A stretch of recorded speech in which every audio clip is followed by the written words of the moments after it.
Welcome back to New to Medical Device Sales. I am your host, Jacob McLaughlin, and today I have a very special guest, James Dehne, on today's podcast. And James is going to come and be able to bring you guys a lot of knowledge. James is still young, and he just broke in to medical device sales, and he was a personal trainer. He had some sales experience, so he's going to be able to go in and tell you how he was getting job offers, how he's still getting job interviews, even now that he's accepted it, people reaching back out to him. So James, welcome to the show.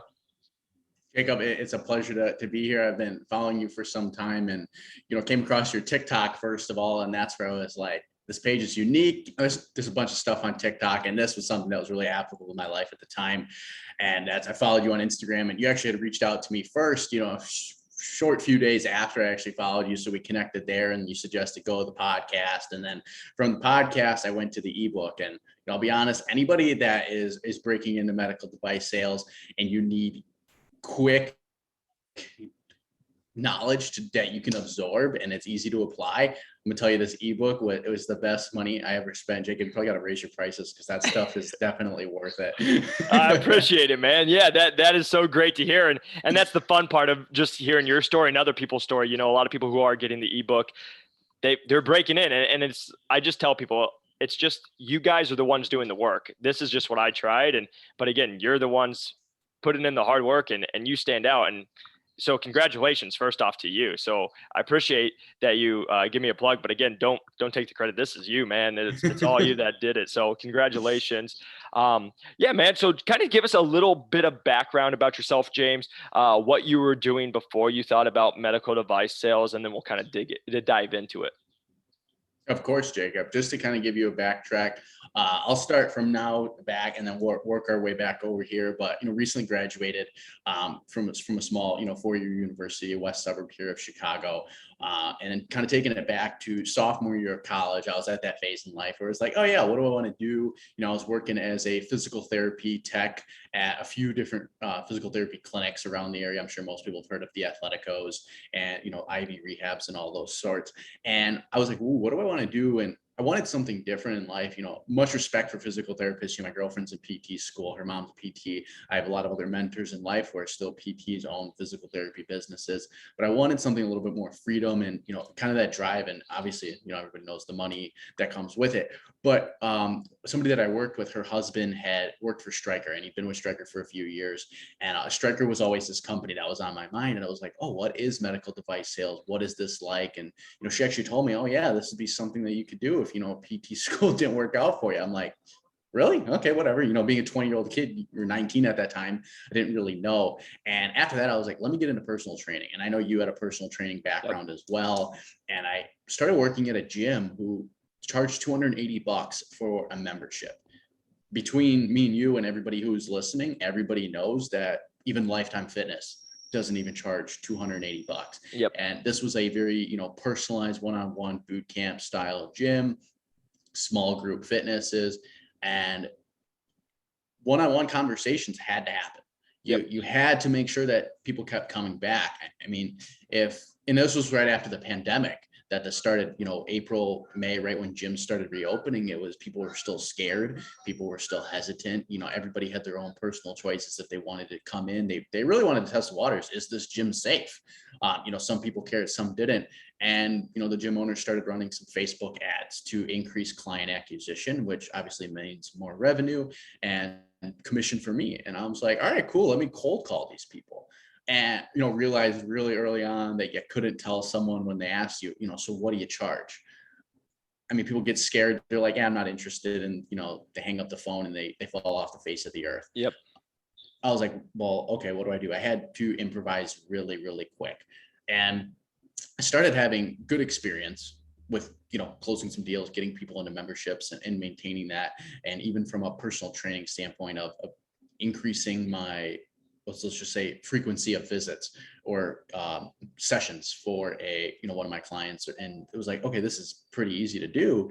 And at that point, I'm like, okay, what's next for me in life? And I had a friend who owned a digital marketing agency that sell business development and marketing to physical therapy and chiropractic clinics. So it was in that high ticket, space where it was, $12,000 to $16,000 programs, and I started doing a lot of appointment setting for him, a lot of just kind of early on entry level work, just kind of get the pipeline filled.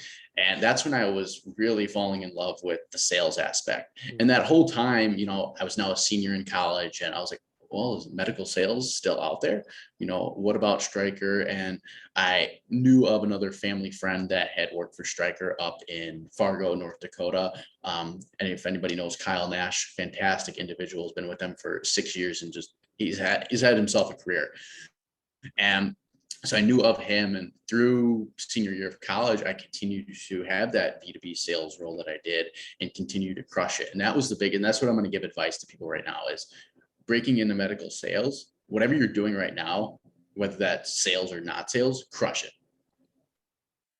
Because they're going to ask you in the interviews, what sort of results did you have? Mm-hmm. Or give me a time of experience where you did provide extreme value, or you went out of your way for a customer.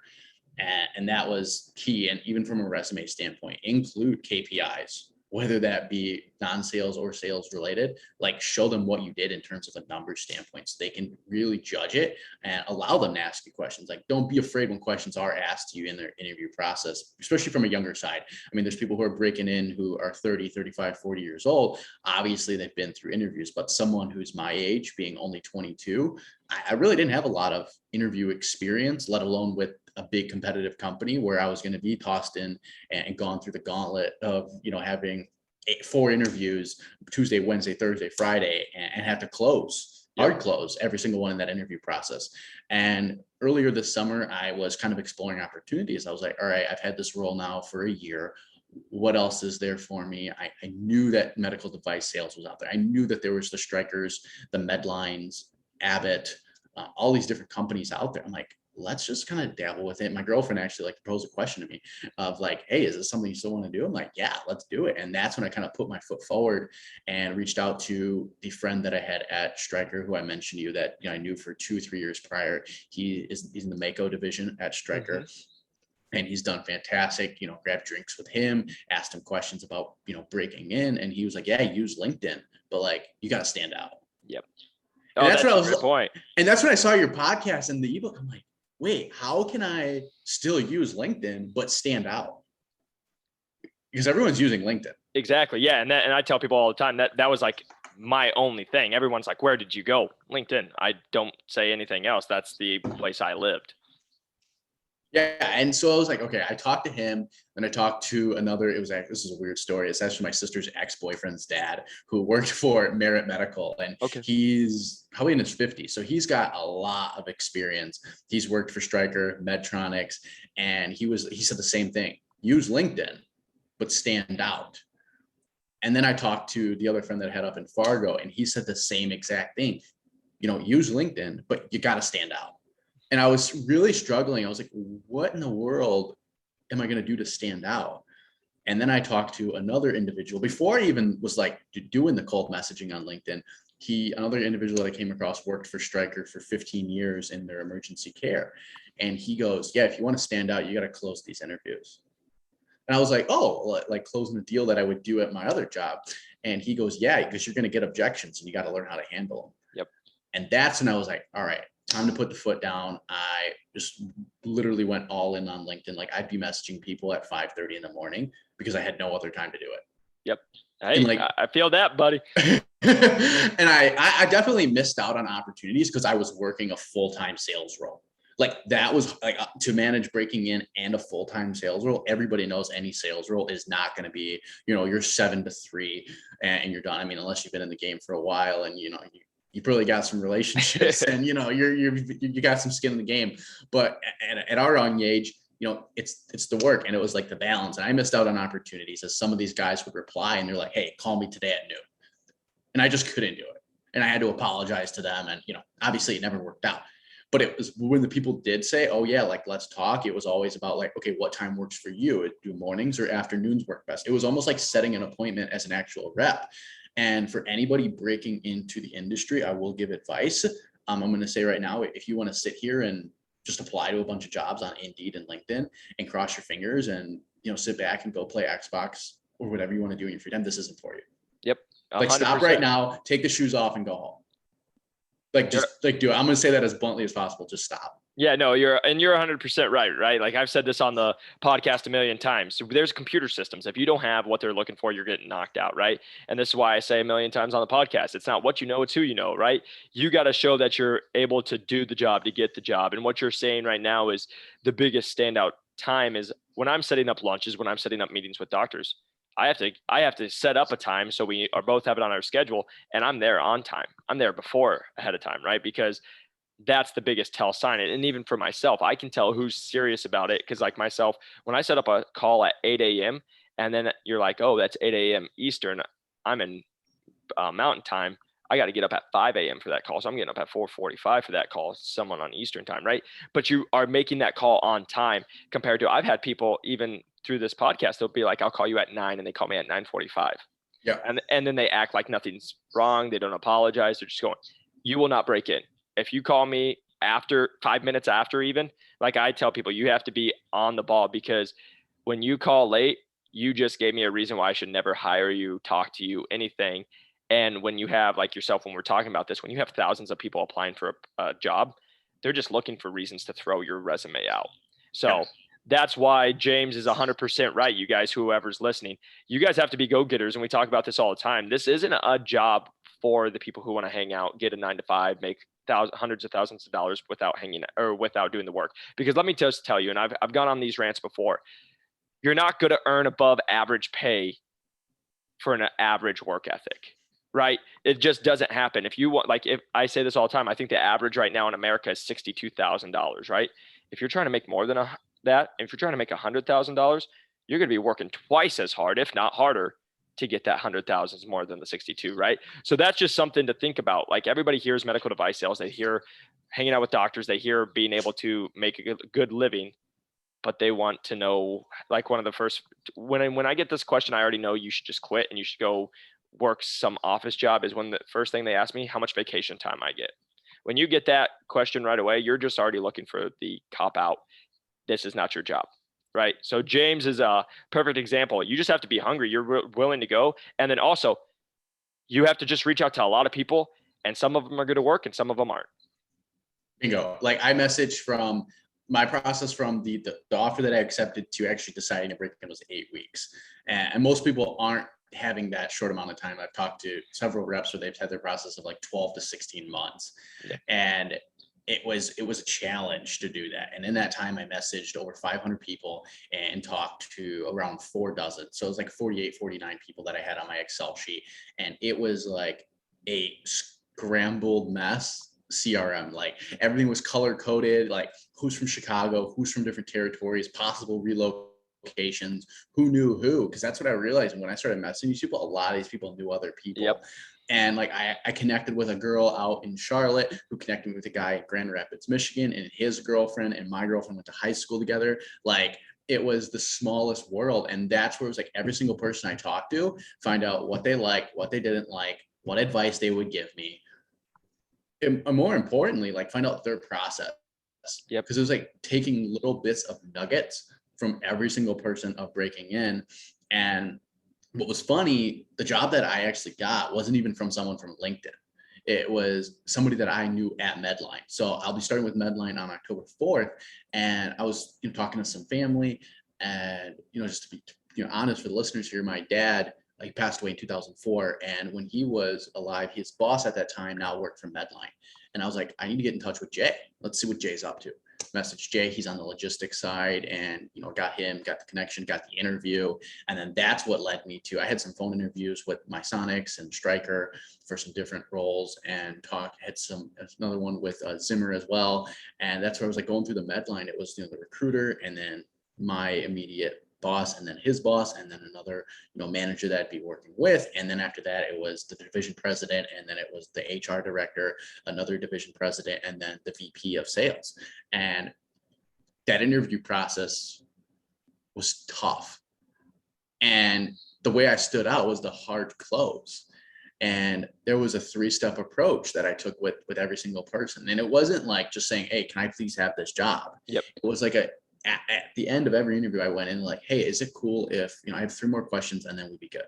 Oh yeah, that's fine.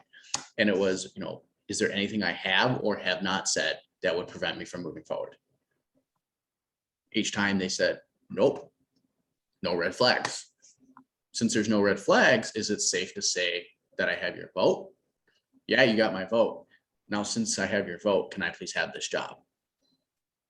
Don't be afraid to do that. Yep. No, that's a great point. That was crazy. When I was like told that, I was like, wait, are you actually serious? Because if you look at every other industry out there across the country, you do that, you're probably not going to get the job. Yep. Like, it's easy as that. And that's my advice for anyone to break in is do the LinkedIn, do the very little task that could be annoying. Like, I'm not going to sugarcoat this. Messaging people on LinkedIn, it can get exhausting because you're going to feel defeated. You're going to feel tired. You're going to be like, dang, is this even worth it? Like, it's a sales job itself sometimes, and the reward has to pay off. And it's almost like an investment. Like if you're going to, read a sales book, you're going to see its return on skills. So if you're going to invest in your ebook or invest an hour of your day into a podcast, I mean, there's tons of different people out there. Scott Macon he's out in the same area as you as well. He's my best friend. Yeah, we got. It's actually his birthday today, so I texted him. Yeah, we hang out a lot. Yeah. I sent, me and him messaged a few times, and he suggested his podcast, and I listened to those as well. And it was just extracting as much value as you possibly can. And going back to like the applying for jobs, like obviously, yes, apply for the jobs, but know what you want. Because if you don't know what you want when you're in the interview, when they ask, in like you put in those questions that you probably not even gonna dive into, but it was like, why medical sales? I knew why.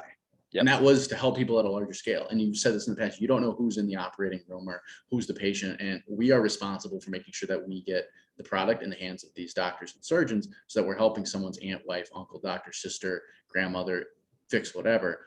But what I ask myself, and I challenge all the listeners to, is ask yourself, how can you succeed in this field? Most importantly, how can you get in? 100%. Execution is key. And you have to execute on these calls with the LinkedIn users. Like every rep, manager, recruiter, associate rep, extract value, provoke thought and questioning. Like the power to influence and persuade people is huge.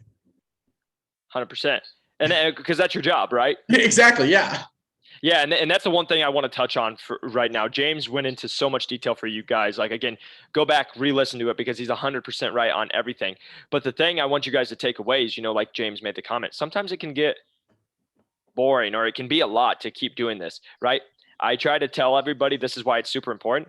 It's no different once you break in, right? There's going to be tasks throughout my day I don't always love to do or aren't the most fun, but they are the ones that get results, right? And they're the ones that put you out there. And so the reason James going into more detail about this is because you guys have to understand there's so many hats that you wear in medical device sales. It's not just being in the OR. It's not just making a sale. There's so many more that you don't understand until you actually break in. But what he's doing, and I want you guys to take away from James' story, is he didn't sit on the sideline, right? He was hungry. He was going, he was reaching out to people. He started doing sales and everything when he was still in college, right? I have a lot of people who are in college. They're always like, what can I do? I'm like, go get something in sales, right? Because then you're going to have that experience and it doesn't matter what it is, but you guys need to go and put yourself out there. And then again, like yourself, right? It wasn't what you knew. It was who you knew, right? By you doing connections, reaching out, finding people want to go to bat with people that have a good story and people they connect with, right? And that's what I try to tell everybody is you need to find some people who are willing to go to bat for you. And honestly, this is always the answer, right? You only need one person to say yes, but you can't reach out to 3 people and think that it's going to be a yes, right? Like reach out to 1,000 people and hopefully there's a yes in there, right? Everybody's got to start shifting their mind frame of like, hey, I'm going to do I've brought this up on the podcast, but again, shifting that employee mindset. I'm going to do the most or the littlest amount of effort possible for the biggest return. Flip it on the head. I'm going to do the most work out of every single person to set myself apart to get myself a shot. And again, I said this on the last podcast, and James can attest to this with when he was trying to break in. You put your heart and soul when you're going into these interviews. You put so much work. You put everything you have. And this guy's like, I want it because I've done everything I possibly can. And I was like, well, I wanted every single one too, but you're not. Like sometimes it works out, sometimes it doesn't. But now you're understanding why it's so hard because I went through 14 different interviews. I put my heart and soul and all this work in 14 different interviews. You know what it is? Like, so that's the thing that I want you guys to hear in James' story. He went above and beyond and showed, and you guys can hear how he carries himself. Right? I talk about confidence. That's a big thing. He's gone through a lot of the ringer stuff that a lot of people haven't been through yet. So he can talk to it. And also, just from who he is, you guys can hear the confidence in his voice, but also you guys already know if he didn't know it, he was going to figure it out. And that's what I always just tell people, especially when you're first breaking into this career, you have to be able to be resourceful. And like you said, talking to other people to get their advice and insight going in there. That was one of my favorite questions when I would connect with a person. And I've said this to a lot of people who've reached out recently. So I just want to touch on this. When you call someone and you're trying to learn from them, you don't talk about yourself. No, but like I say this all the time, I don't care about you. And not in a mean way, like, right, that sounds very mean. But what I mean by that is you're calling me or you're calling whoever for their advice. They get 100 messages from people like you. They don't, like, yes, we care about you as a human being, but like we only have so much time in the day. So what I always said is, like James, I already know did this, is it's a short little piece about himself, right? He's going to say who he is, explain what the situation is, and then it's all about them. And my favorite question is, hey, can you tell me how you broke in?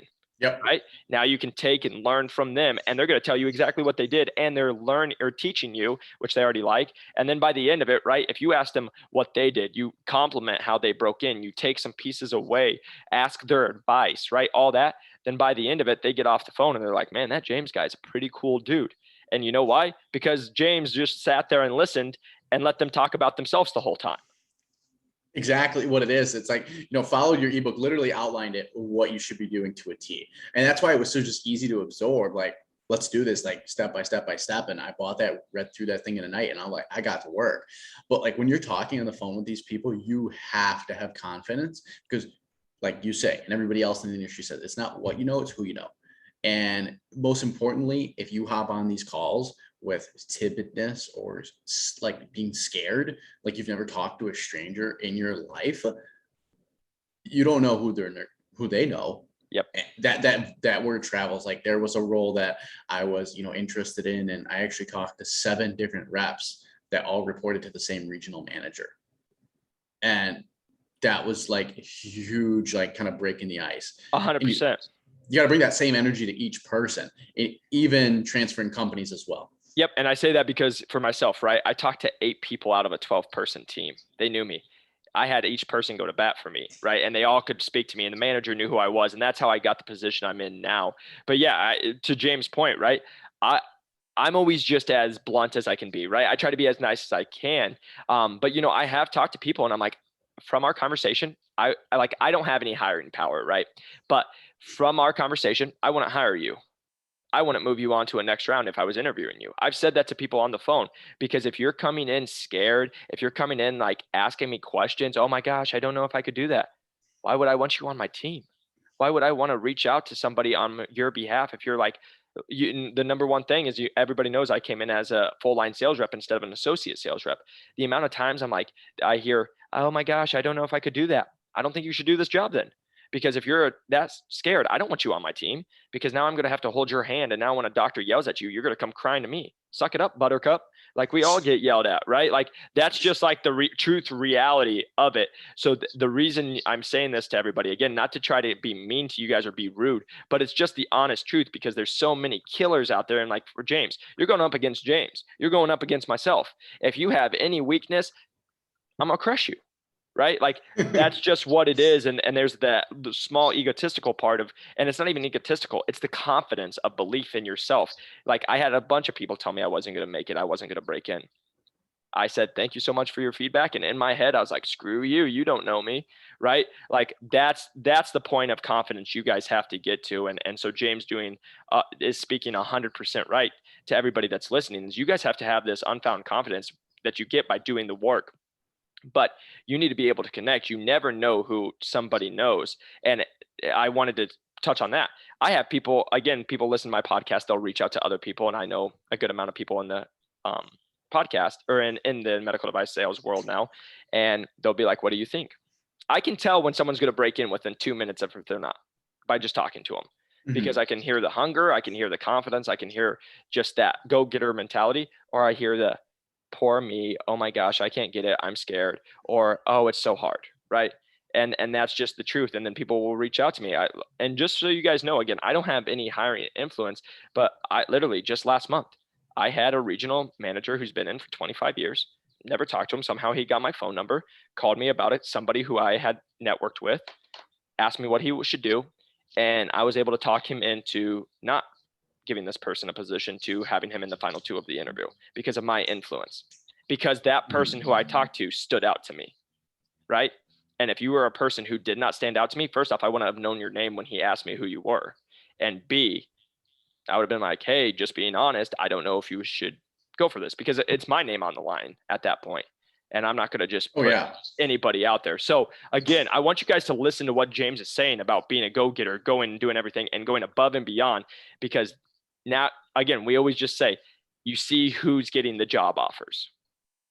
Exactly. And one thing I want to really like for people to realize is going above and beyond that inner fire, so to speak, as cliche and weird as that sounds.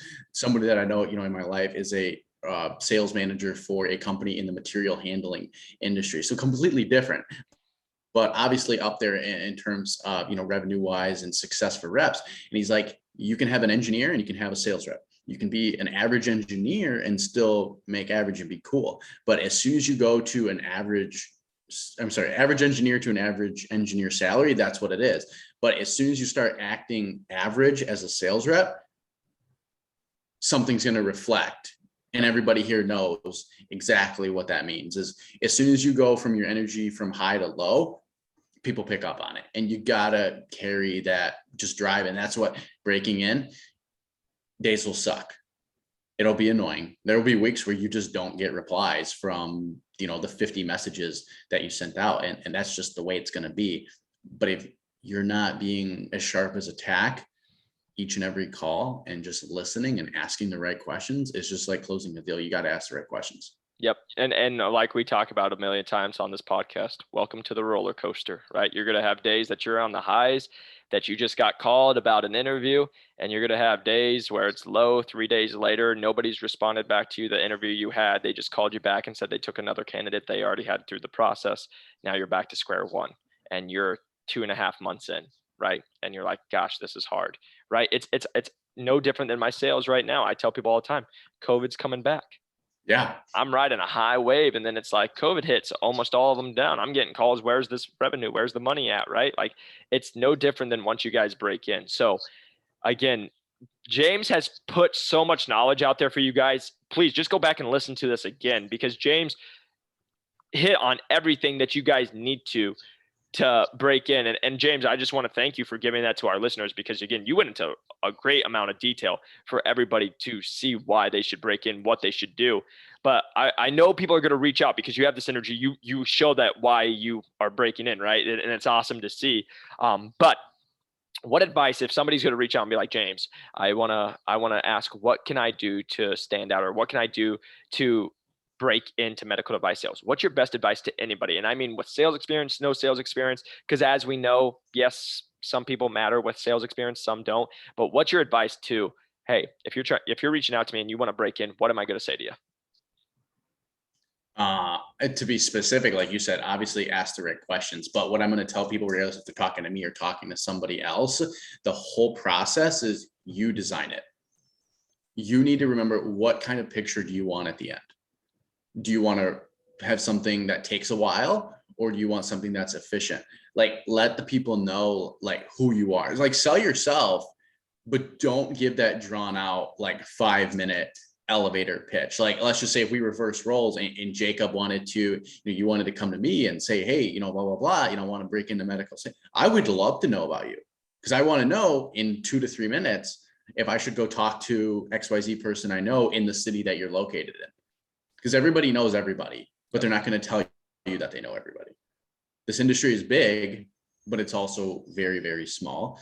And remember why, but also remember how, because that how is what's going to keep you going, and that how is going to reflect in your confidence levels. 100%. And like you said, confidence is huge. So have the confidence. You get to, design it. You get to paint the picture, and remember that you have to be careful with who you talk to. Because if you have one wrong day, that could, it might set you back. Yep. And then the same thing, you could have one good day and it changes your thing. I'll just, again, I always say this. I reached out to my manager 5 times, never responded back to the one I'm working for now. I reached out to a bunch of people. One day I finally got with her old associate, best friends. 5 minutes later, I had a message back from her, right? All it takes is one. So make sure that you guys are coming prepared. You guys are coming ready. You have the confidence. You're excited to be there. Have energy, right? Like that was the thing that always made me stand out. I had passion and energy every time I got on a phone call, and people can tell that, right? Because people want to be around people they like, and that's really what it is. So again, that's amazing advice, James, to anyone breaking in, because it's the truth, right? And we just want to say thank you for jumping on, and we're really excited to have you just share your journey. And again, congratulations on breaking into medical device sales. Thank you, Jacob. I appreciate it. Yeah, and again, I appreciate you grabbing the book. I'm so glad the book was helpful, and you know that the end result is a positive one. It's there. So got a few weeks till I start, but if anybody has any questions, feel free to reach out to me. Just the Instagram name is James _ my last name Dehne, as Jacob will have it in the podcast. So feel free to reach out. LinkedIn as well too. Perfect. And James will be receiving a shirt. I just sent it out yesterday for you, man. Okay. So it should be coming in. So it says, I broke in. Again, he did all the work. Back is new to medical device sales. It's just a little present to say, hey, congratulations, man. I know how hard you worked. So again, I'm really excited to send those out to people to just, again, let you guys have a present, because I know how hard it is to break in. So now you can go rock it and just have just a piece of memory, or a piece of material thing to remember all the hard work and memories that you did. If you guys are looking to break in, again, like James mentioned, he grabbed my ebook. It's called New to Medical Device Sales. The link is in the description.